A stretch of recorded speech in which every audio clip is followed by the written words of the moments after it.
Hey guys, what's up? It's Coach Carroll. Welcome to another episode of the Sales Factory. Today, joining us all the way from Arkansas is my good friend, Brooke Brolo. She's a powerhouse all-state agency owner and business mentor with 17 years leading Brolo Insurance Group. I can't believe you've been doing this since you were 12, Brooke. Brooke has protected over 10,000 customers while building one of the strongest client-focused teams in the all-state network. Her story is one of grit, growth, and genuine connection built on small town values and a passion for helping families feel safe and cared for. Brooke's dedication to community leadership and creating inspired business owners makes her a role model and also an outstanding influencer in the insurance world. Brooke, I want to welcome you to the Sales Factory. Thank you so much for having me. Long time coming. I'm really excited to be here. Absolutely. I'm pumped. We've known each other for a while.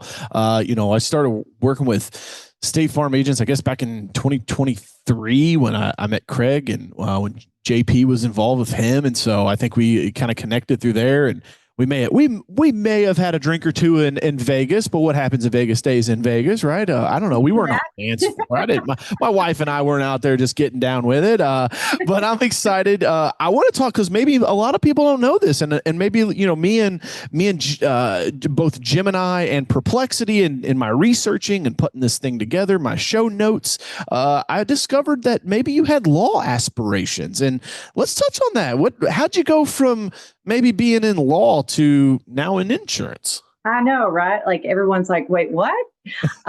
Yeah. So that was always my dream, growing up. Like my mom was like, you like to argue, you would make a good attorney. Like I was always debating, trying to get my way, right?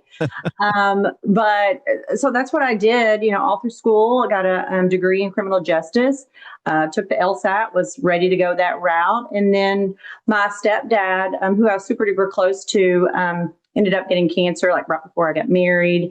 They weren't able to come to our wedding. And they, it kind of changed the direction of everything that I was doing. I started thinking like my future differently and was like, oh my gosh, is this what I really want to do? And when he passed away, their life insurance had lapsed because he had a term life policy. And they were, I know, right? And they were going to MD Anderson for chemo, and they were living down there. So my aunt was like collecting the bills, all of that, keeping the lights on, and the life insurance policy did not get paid. And since it's not a permanent policy, those in insurance went out, like, if it's not a permanent policy, it's like renting versus buying, right? And so there was no cash value. It lapsed. He couldn't prove insurability. And when he passed away, my mom lost everything. So at 52 years old, she started over. And I was like, where was the insurance agent to like call them, which was their friend. A friend of theirs, like didn't pick up the phone, called him. And so I kind of felt like that was my calling at that point. Like I knew I wanted to do something to help people. I knew I wanted to own my own business, but I was like, I don't think law is it anymore. And so I had a friend who was a State Farm agent. He was like, you should come talk to us. And so I started exploring my options. And then I just felt like that was the door that like God opened for me. It's like, okay, we're not going to do this. You're going to sell insurance. And if you told me I'd be selling insurance, I would have been like, you're crazy, but now, I had a passion for it. I didn't know what I was doing. Never had insurance expense, never worked for an insurance company, never owned anything, had any employees, and was like, I'm going in. This is my calling. I'll figure it out. Like I'm a tough girl. I'm smart. And so here I am 17 years later. So. Oh my gosh, that is such a powerful. I'm so glad I asked you about that then, because that is, I work with a lot of agents, and the difference between high performing life insurance salespeople and low performing salespeople that sell life insurance are the ones that have stories and the ones that don't have them yet. Right. Because I say yet because eventually you do have a client that you have to serve. Unfortunately, yours was really, really close to home. Right. And like, right out the gate, holy smokes, man. Yeah. Right. Unfortunately too, Brooke, like you can echo this, I'm sure, is like that story is the norm, not the it's the majority, not minority. Like the number of times that people pass away, they either didn't have coverage at all, or they had coverage in their 20s, or they thought they had it at work, but then they moved jobs and it didn't transfer. Like it's so sad, man, because it's it's such a powerful product. Like I don't sell life insurance, and I get asked all the time, they're like, have you ever sold life? I'm like, no, I just have a lot of policies and like I believe in the product. And so like, Mark Smith, my agent, has done a great job of selling it to me, I guess. And so it's stuck. But wow, so you were gonna be in criminal, like were you gonna be a litigator then? Is that what you were trying to do? Or like Yeah. prosecutor? Like what were you thinking on that? Well, I was just dipping my toe into it. I knew I wanted to be in some sort of litigation, or like public defender. I don't know, but that was kind of where I was leaning, and I Yeah. just kind of was going to see where it evolved to, but I didn't even get that far. Like I took the test, and then I was like, okay, well, I guess I'm not going to do this. I guess I'm going to go to do like a law. I mean, insurance school. So it was a big jump for Yeah, sure. that's But so I'm so wild. glad I did. And it's definitely been like, I can't even see myself being an attorney now. Like this was definitely my calling and what I wanted to do. And it's evolved into so many other things since then. Right. Yeah. But it definitely gave me that passion that, I mean, life insurance, especially, is an emotional buy. It is not a, like 100%. you have to have auto insurance if you have a lien holder. You have to have home insurance if you have a mortgage. Like you don't have to have life insurance, and Yeah. it's the most important thing. But but it is an emotional buy, and it's a story, and I was very passionate about it. So Wow. it's something I wanted to take really good care of my customers, whatever it was that I was selling them. I wanted to make sure I was giving them good coverage and that I was there for them when they needed me and that I protected them the very best that I could. And so we've kind of built our business on that and, and then just grown from our reputation from that. Yeah, David Peterson is a good friend and client of mine. He's one of the top state farm agents down in Texas, and he was like, for years, like all he would sell is like whole life because he thought like term was a waste of money. It didn't matter, blah blah blah. And so he had a person, a guy that got in a wreck and he passed away. And the family came in and was like, hey, is there anything? And he's like, no, I'm sorry. He never really wanted a policy. And one of his team members was like, oh, well, hold on a second. Like I upsold him like a real small term policy, like on the backside of one of his auto upgrades one year. And they're like, whoa, what? And so David tells that story and it's so powerful because it's like something is better than nothing, right? Like in that moment, even if it's just enough to pay for the funeral, like it's, that's one less thing that family has to worry about. And so entrepreneurs, business owners, if you're listening to this and you don't have life insurance, go out there and at least shop around, look at it. For me, I've got whole life policies. I've got them on me, my kids, my wife's. For me, I look at it, Brooke, like it's a savings account. Like it forces me to like shell some money over here, and then there's like a death benefit. That's like how I kind of can create some, if all things else fail, I'll create some generational wealth that way. But Exactly. I know like what is it, like you're worth more dead than alive? I mean, I've got a lot of policies here. Hey, if it's a weird situation, yeah, right, yeah. somebody look into it. So you see everybody doing on Twitter right now. It's like I have never thought about committing suicide. If I become unalive, it's you guys. My team's gonna have to bleep that out, or like we'll just get censored. This episode will get no Right. views. Let's turn the page a little bit. Let's go get a little more positive. You've been in business 17 years, so fast forward. But I want to go back to like year 1, 2, 3, those first 36 months that are so pivotal. I want to challenge you. What's a lesson that you learned early on in business? Because I've got people that listen to this podcast that are 13-year-old, kids that are starting their very first business in the lawn care space, all the way up to guys that have got multi-million-dollar businesses. What are one of the lessons that stand out to you in the first couple of years in business that you could share with my audience? Yeah, absolutely. And I remember it like it was yesterday because, I started scratch, that means no customers for those who aren't familiar with insurance. Right. Yeah. No customers, no policies. Yeah, no experience. Yeah, it was a total great idea at the time, right? But I really tried to do everything. It was my baby. I was growing it from nothing. So I wanted to have my hands in all of the things, whether I was good at them or bad at them. And 6 months in, I got pregnant after 4 years of fertility, by the way. So not only that, I had like baby in tow on my hip and was like trying to do all the things. So moral of the story, like if you want to scale without complete exhaustion and burnout, you need to have people on your team, and you need to empower them. You need to teach them and you need to empower them. You will scale so much faster. The only way that I can do the things that I can do now is because I hired people, a lot of the wrong people, a lot of the wrong people, but a lot of the right people too. And that trusted me. And, I have been able to scale. So like trying to do it all, like you're going to hit a wall. I'm like a very, me, I'm like energy bunny. I have a lot, like I go, go, go. I'm built for busy, but you can only sustain for so long. And if you're trying to do all of the things to everyone, you're just going to burn out. You're going to hit a wall. And I did. And I was like, oh my gosh, I was like, what am I even doing? And so finally I had that type A personality, and here we had to have like an inner conflict. I was like, girl, you're going to have to let something go, because, you're just going to burn out, exhaust yourself, and end up selling. So, hire people to help you. You will scale way faster. So talk to me about I want to touch on two things. One, built for busy. I feel like that should be a t-shirt that you need to release. Two, talk to me about empowering your team. How did you do that? What have you seen that works? And most importantly, what did you see that didn't work? Oh gosh. So yeah, I wish that I would have leaned into that a lot faster. I felt like I needed to equip them with everything, then turn them loose, which by that time, everything moved so fast. It was already like a dinosaur at that point. Right. So it's more like starting with like, what's one thing that I know that I'm terrible at that somebody is really good at? And for me, that was organization. Like, I am not good at organization. I'm good at like selling. I'm good at like process. I can follow a process, but I'm not good with like managing all the things. So especially like mundane tasks, I was like, okay, I'm going to start with that.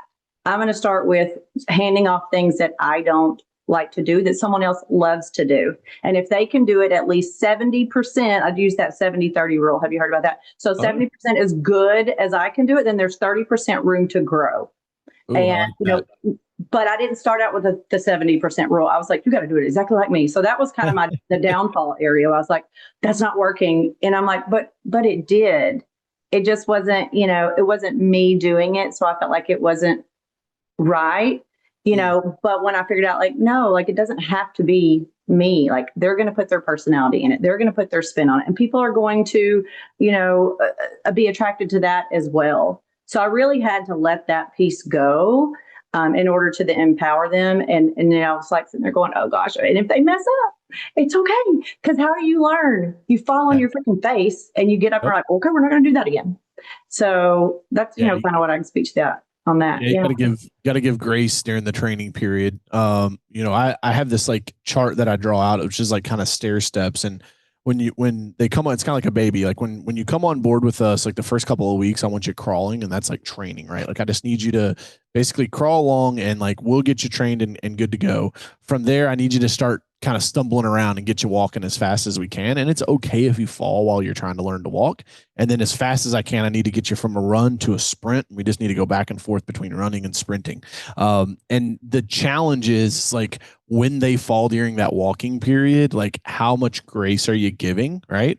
And what is the potential in the person? I think that's something I failed with early on in my businesses when hiring people was like, well, I hired you to do this job. You can't do this job. You're out of here. And I didn't give any points to the person that they are, right? Because like you can't teach somebody to be a good person. Like you just got to find those people and then teach them to do the job. And so talk to me about like, 17 years in business, I got to think that you've probably made some bad hires, but how did you, she's laughing. If you're not watching the video, you listen to this on audio. How did you handle that? How'd you recover from it? And talk to us a little bit about that. Yeah. Oh, shoot. Yeah. So kind of like what you said, I hired you for this. And if you couldn't do this early on, I would just turn you loose instead of going, okay, good employees are hard to find and you work hard for me. My biggest thing is like attitude and effort. You can't teach either one of those things. And if someone has that, I want to try to find a spot on my team where they will fit. So like I hired one of my team members as a sales guy, not a sales guy. he tried his heart out. He showed up. He hustled. He couldn't close to save his life. He could, people loved him, but he couldn't close. Right? He was like, "You just think about it. You just talk it over with your wife or whatever. And you just get let me know." I'm like, "No," But what I figured out was like he's really, really good at service, and so I moved him to that. And 3 years later, he's like crushing it on the service team. Right? So like that was. So see if there's some other value for that employee, because like you said, you can't teach some things. Some of it is just it's personality, it's who you are. But yeah, and then I've had to fire my top producer before. That freaking hurts. Been there, done that. That one's a tough one, isn't it? Oh my gosh! But was it? Let me guess. Was it a bad culture fit? 100%. Yeah. You like took it right out of my mouth. Yes, like. He was like just a big hothead, and everything was his lead. And I called that person, and and it was, well, so and so got that. Well, why didn't I get this? And he was literally dumbfounded, shocked when I was like, I have to terminate you. And he was like, I am your highest producer. And I was like, you don't have to tell me about my business. I know good and well how many items that you write. Yeah, trust me, I know how bad this is about to hurt. I know, but it's worth it. And what's the craziest thing is, anytime I've gotten rid of someone who did not fit my culture, that couldn't do it, like production the following month always went up. Isn't that crazy?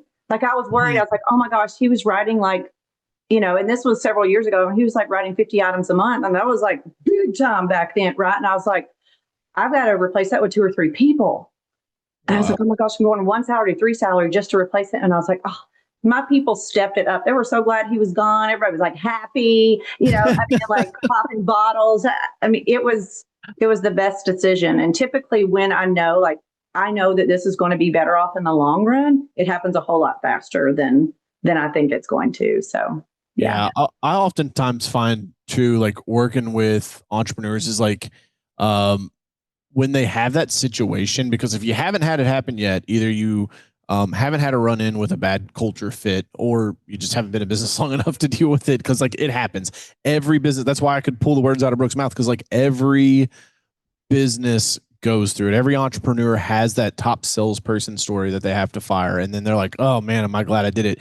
Brooke, what I always find is like, as soon as you do it, you wish you would have done it 90 days sooner. Right. Because it's like, man, why didn't I rip that Band-Aid off? But for us as entrepreneurs, we like make up these stories, right? We like have all this head cheese going on. That's why I love Hermosi says, he frames it this way. He says, if absolute power, right? Like if I had a genie in a bottle, absolute power would be instantaneous impact of a decision, right? Like I want to be rich, boom, I'm rich, right? Like I want to have a jet, boom, you have a jet, right?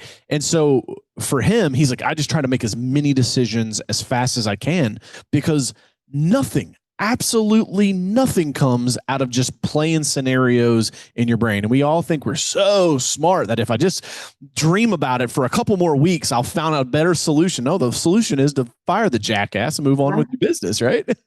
And then, right. And then on the flip side of that, you have that person that, isn't a good fit, right?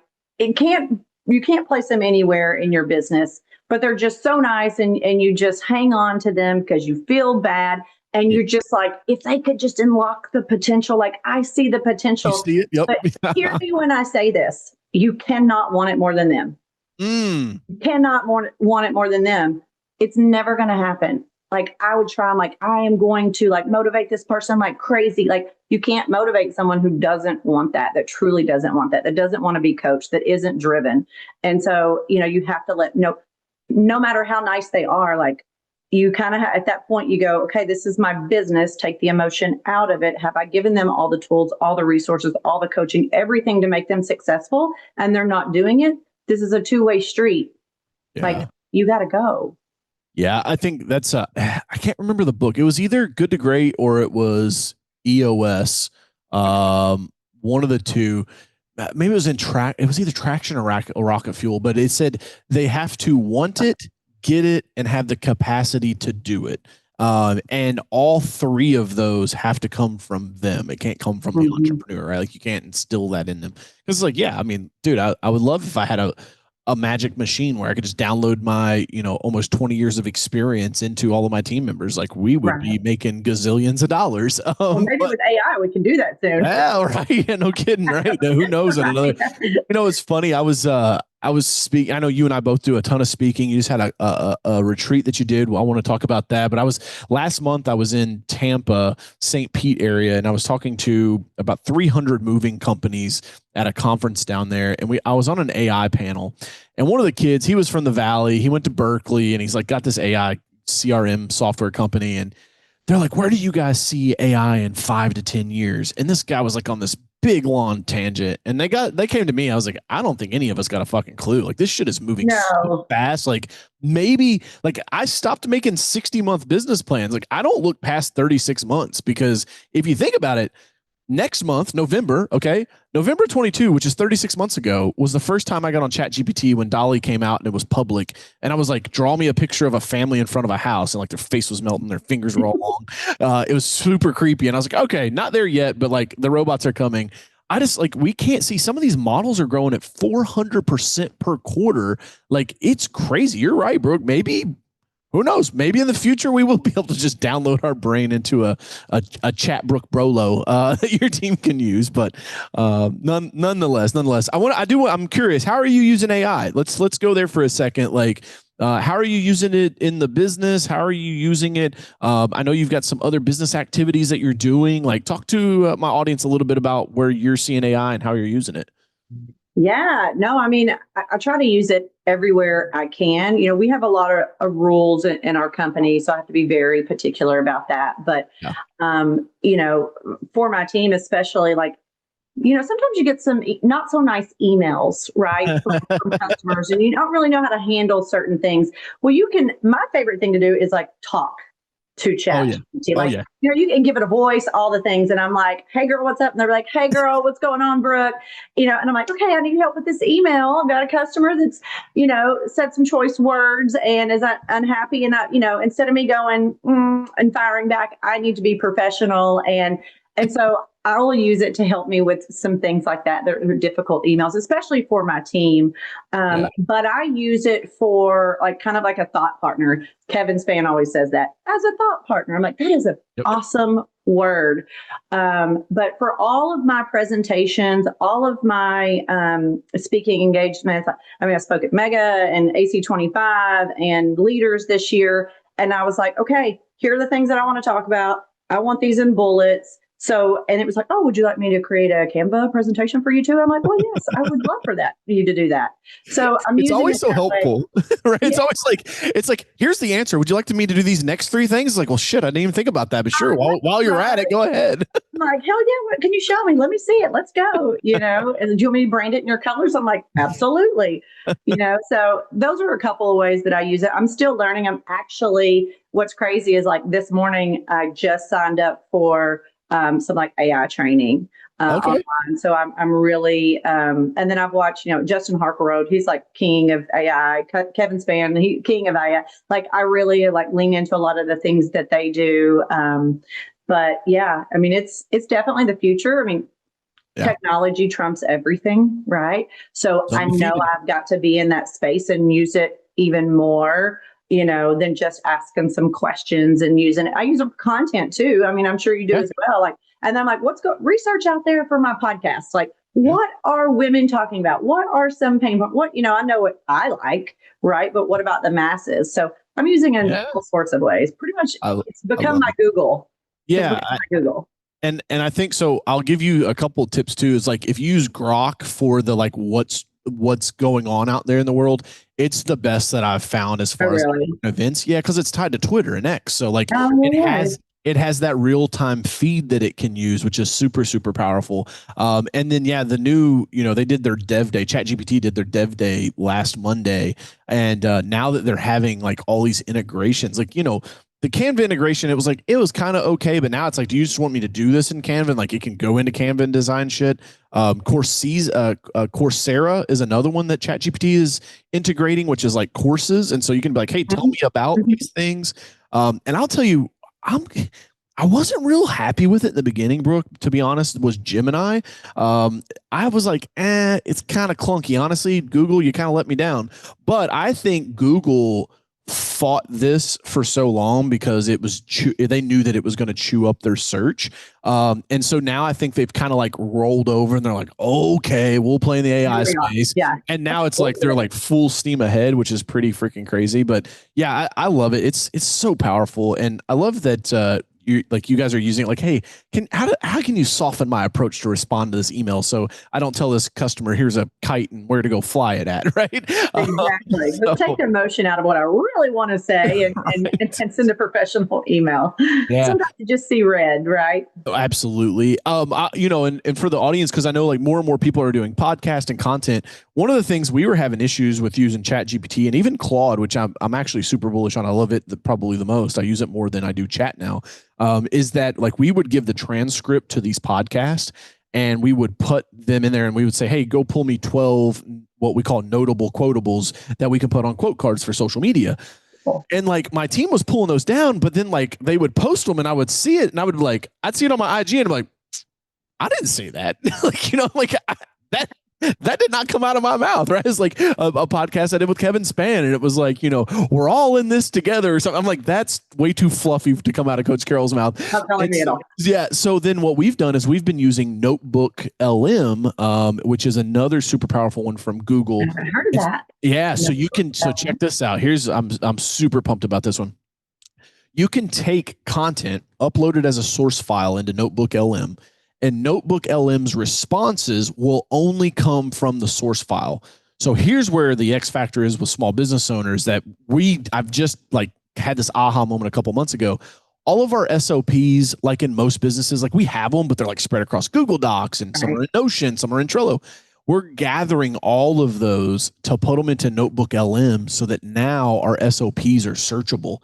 And I love that. So if you click on it, it literally pulls up the SOP and shows you exactly where it's at. Think about the training aspect for your team. Absolutely.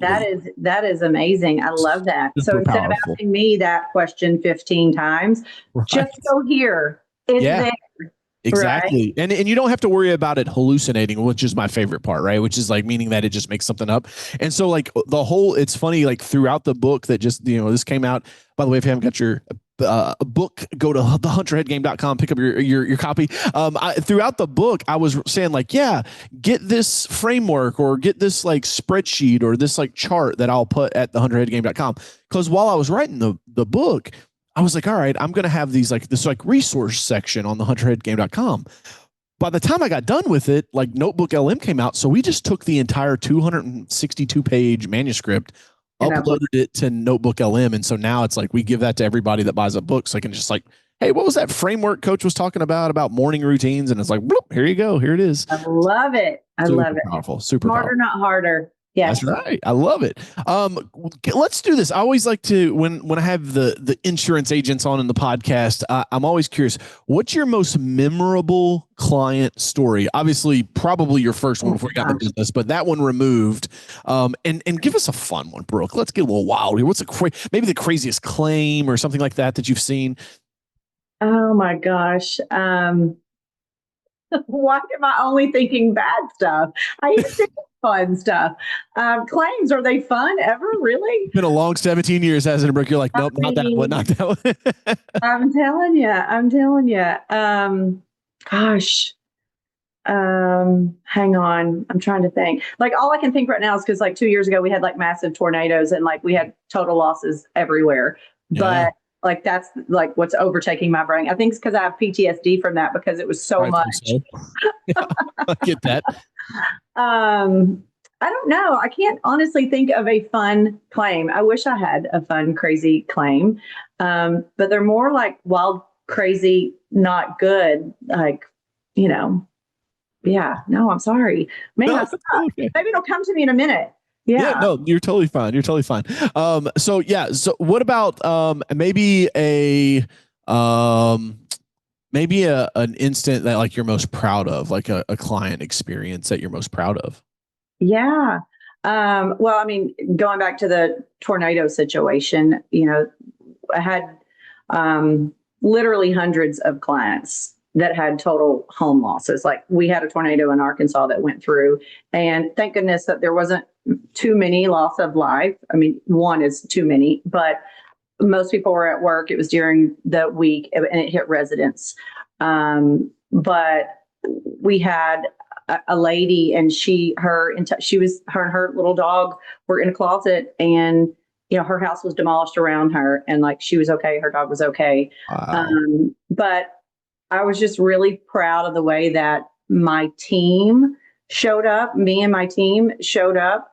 I didn't expect anything from them other than like just during the business day. But at one of my service manager, my operations and claims manager, they lived like out of town, and they drove in, and I'm pretty sure they worked 3 to 4 weeks straight. Weekends too. They went to every total loss. Were there. We held hands. We cried, and we followed it through to the end. And so first name Mara, she was one of my favorites. She just was so appreciative. She was the lady with the dog. Her dog ended up passing away. I don't know if she said it was like stress of everything or what, but she rebuilt her home. She invited me to see it. We did a video. She wanted to video it. I'll give you every testimonial. She tells all her friends and family about us. It just really feels good to show up when your customers need you the most. And so like, that's kind of like going back to what I said earlier, like that feel good moment. Like this is why I got in the business, is to take care of people and not just like call the 800 number. Like we went through and we talked to every single person, from one piece of siding missing to, your house is demolished and gone. And we were there and we showed up like boots on the ground, and we did a ton of community. A lot of the agents around here came in, and they have a big conference room. They packed bags for all the workers. We had water bottles, we had deodorant and granola bars, all sorts of things, and we were just passing them out to everyone. It was a really good moment that I'm really proud of my team and my company and the local agents just really stepping up. Can we help you with anything in your agency while you're out doing this? It was a really feel good moment. I think that's why it just overpowers everything, because it was just, I was just like a year and a half ago. So it's, still fresh. No, I totally get that. Mark Smith, my agent, he told me that when storms happen, market share becomes available.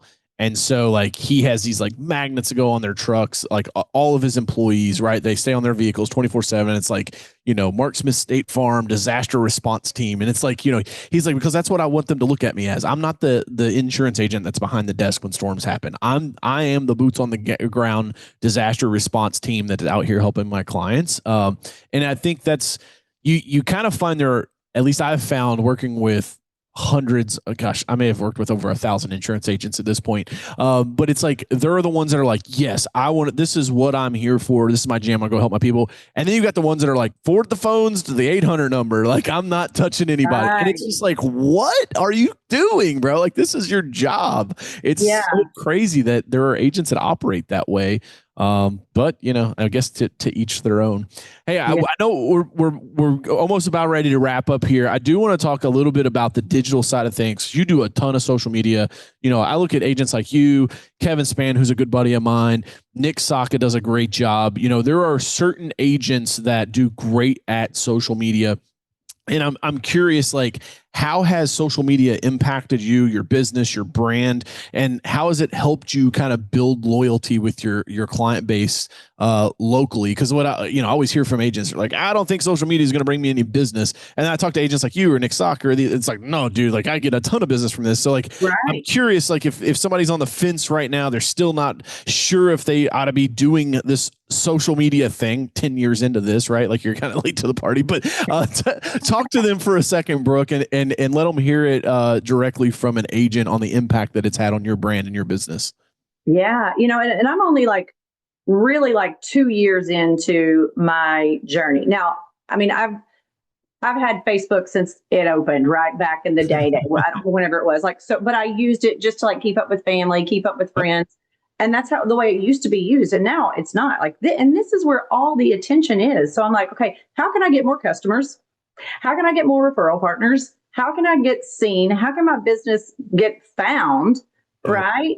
I can go work myself to death, outside, business hours and go to networking, which I'd love to do all of that. But I'm like, I would run myself ragged when I can do it right here because everyone that I want is right here on my phone and I can speak to who exactly I want to talk to. Because, I think you follow Gary Vanderchuck. I love Gary V. I mean, he's like, it's interest medium. Like, whatever you're interested in, it's going to serve it up, right? So if you want to talk to someone about like teen driving and saving money and better protection and more discounts, say those things in your recording, and guess what? It pops up in front of the right people, but it is totally changed my business for the good. It's opened so many doors. I mean, like, look, I'm on this podcast today and, and all of the things, people are asking me about what I do, and it gives you that social proof, right? I can go spend,